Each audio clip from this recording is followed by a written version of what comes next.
Hyderabad parliament నియోజకవర్గం bogus ఓట్లపై ఈసీకి Nampally incharge TPCC ప్రధాన కార్యదర్శి ఫిరోజ్ ఖాన్ ఫిర్యాదు చేశారు. నియోజకవర్గంలో బోగస్ ఓట్లు ఉన్నాయని వాటిపై విచారణ చేసి వెంటనే తొలగించాలని రాష్ట్ర ఎన్నికల ప్రధాన అధికారి వికాస్ రాజ్ను కోరారు. హైదరాబాద్ పార్లమెంట్ సెగ్మెంట్లో దాదాపు 6,72,400 బోగస్ ఓట్లు ఉన్నాయని ఫిరోజ్ ఖాన్ ఆరోపించారు.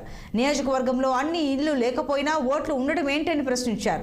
చనిపోయిన వారి పేర్లు ఓటర్ల లిస్టులో ఉన్నాయని ఆయన ఎంఐఎం పార్టీ ఒత్తిడితోనే ఆ ఓట్లను తొలగించడం లేదని విమర్శించారు.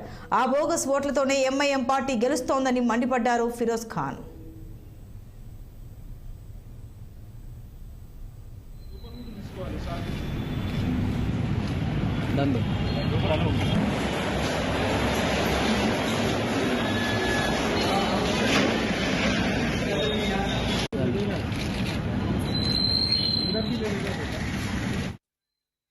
ఇంట్లో 6 ఓటర్స్ కంటే ఎక్కువ ఉంటే ఎలక్షన్ కమిషన్ ఇండియా డైరెక్షన్ ఉన్నది. బిఎల్ఓ పోవాలి, రిపోర్ట్ చేయాలి, ఎక్కువ ఓట్లు ఎందుకు ఉన్నాయి చూపించాలి. ఒక అడ్రస్ చూపిస్తాం మీకు, యాహుద్పురా 200 స్క్వేర్ యార్డ్స్ ఇల్లు ఉన్నది.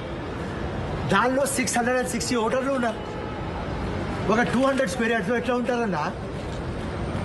ఇప్పుడు దాకా మనం విన్నాం బోకస్ ఓట్ అని, అక్కడ బోకస్ ఇల్లు ఉన్నది. సో ఇది